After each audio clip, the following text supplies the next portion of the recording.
Hey, what's up, everybody? It's your boy J Rock right here. I'm gonna be hitting you with a comic book review today. We're gonna be taking a look at Terminator Enemy of My Enemy. This was written back in 2015 by writer Dan Jolley, and artwork is by penciler Jamal Igle. Now, this story is it takes place back in 1985. Yeah, for my Terminator fans out there, 1985 is back when the original movie took place. So the storyline, it starts off kind of similar. So the comparisons are gonna be there. There's just no way around it. But luckily, by the second issue, towards the end of the second issue, it starts going in its own direction. This is a six-issue miniseries, so it starts doing its own thing. But I do like that it references a lot of the same things as the original movie. Kind of a little wink and a nod, if you will, to the old school fans of the movie.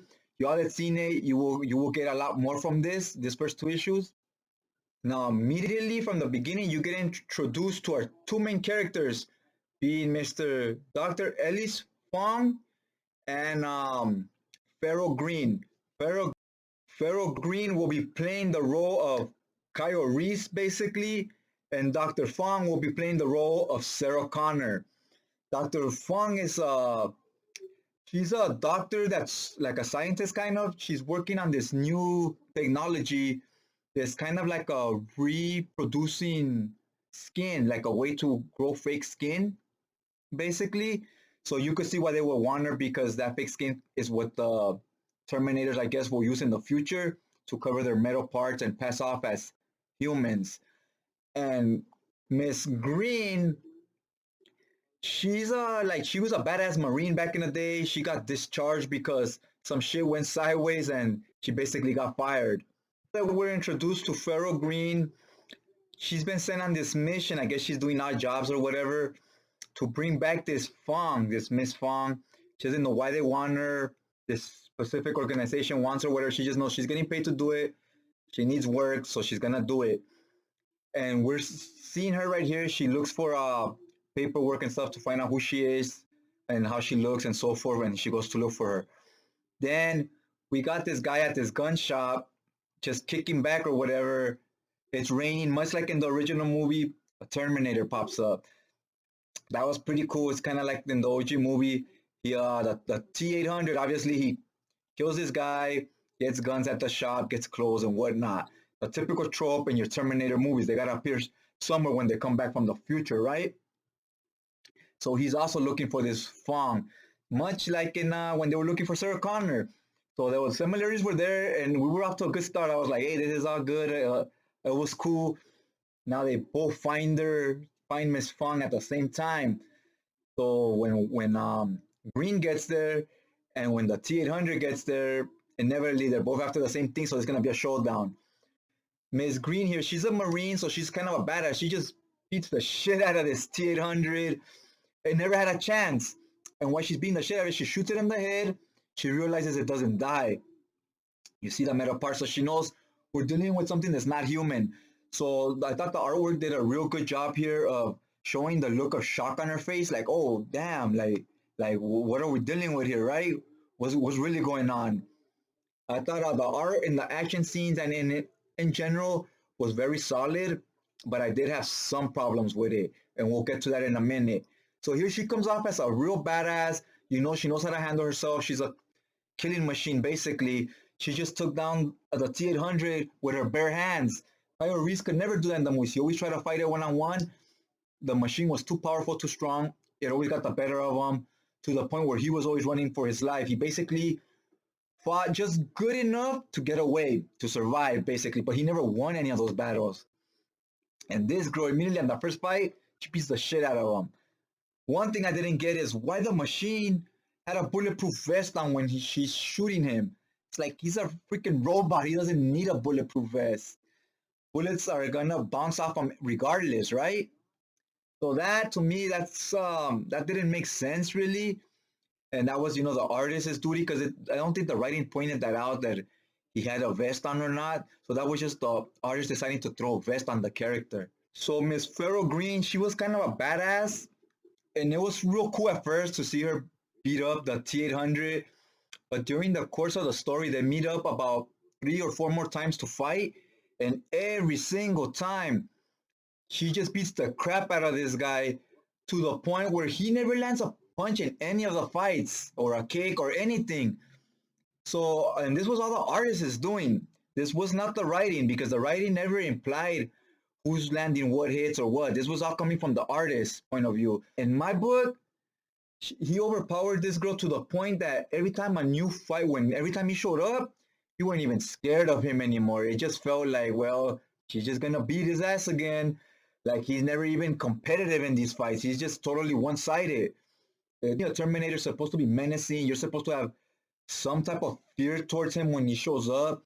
And here, it never felt that way. It never felt like she was ever scared of him. She's always just annihilating him to the point where you don't think you don't think he has a chance against her. He, uh, he just completely got like watered down to the point where he's not a threat. So that was a big problem in my book. You gotta make them feel scary, like Green and Fong are like fearing for their lives. It never felt that way. It always felt like they're gonna take care of this real quick. It ain't even gonna be a thing. So they dropped the ball big time right there, because that sets the tone of how these Terminator books are. The robots are supposed to be this unstoppable killing machine that you just feel you just can't stop them, and that whole tone was killed here. So that was kind of whack. It was kind of turning me off after a while, because it was too one-sided every fight. And then once she beats him up for like the fifth time, she tells him she comes to this compromise with him where they're gonna the book starts going in its own direction from the movie. It starts differentiating itself from the movie here, starts going in its own direction, and it kind of changes in tone and so forth, which I kind of like here.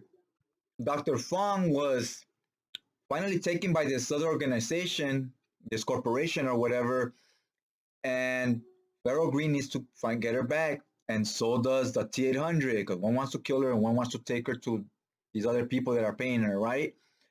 So she's telling the Terminator, team up. Once he decides to it, once he agrees to it, they go to this corporation, which has a massive army, and now we really get to see what the T-800 is made of. The artist here did a great job of like now showing him just plow to people, take on 10 soldiers at once, showing how much of a menace a T-800 robot really is. So there was inconsistencies here, because now he's a total badass how he should be, just destroying everybody. But then just one issue earlier, he couldn't beat one girl by himself or even land one hit. So that was kind of inconsistent of how powerful this robot really is. They even pointed out that this girl is, I think, 5'11" or 5'10" and 170 pounds. So think Chris Cyborg from Ultimate Fighting. Pretty big size girl. For a girl, 5'10", 170 pounds is big. It's actually huge. But in the grand scheme of things, you're fighting a guy's normal, 5'10", 170 pounds is a very average size guy. It's just regular size. And this guy's not even just a regular man. This guy's a robot you're fighting who's real big. He's like 300 pounds of muscle or of mechanics or whatever. So why was he struggling so much every fight against her was so weird to me. It almost felt like the artist made him look badass against this army, but he didn't want to make him look badass in the fight scenes against Miss Green, because he didn't want to make him look cool at the expense of Miss Green. But he wanted to make her look cool by beating the Terminator each time, which was fine, but in the way it was done, where it was just the fights were completely lopsided, it just came off making him look like a weenie, basically, for lack of a better word. But now we're getting a chance to see how badass he is. He's doing his thing, and she's helping him out. And now we get to the bottom of this. So now we get through to the head honchos in this evil corporation, basically. So now we find out who the real baddies are, and it's technically isn't actually the Terminator, it's these guys. Okay, so now once they take care of business, you see them walking away from this facility, cool, calm, and collected, just like in a typical movie trope where they're walking away slowly, and behind them all kinds of explosions are going down. so you could see all the disasters that they left in their path. That panel was very cool. So now that they saved her, Green double crosses the Terminator to save Fong, right? So she double crosses him and she escapes with Fong. And during this, you get a little backstory on Green about how her brother died and why she got fired, what went down. So you get to know the character a little more to build more of a connection with her, feel for her a little, make her feel a little more human, if you will, and not just like an unstoppable killing machine. She was coming off feeling more like Terminator than Terminator was. So the Terminator now is going back to looking for Fong again. He finds Fong, and they have one final showdown with Green and the T-800 again. Judging by what this artist likes to do, we pretty much know where it's going. Again, Green just beats the crap out of Terminator. Again, the Terminator never able to be competitive in the fight. She was never in any danger.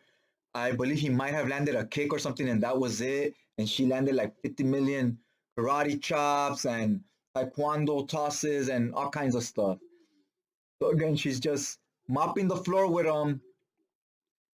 And then he gets up and I think he grabs a hold of a weapon or something.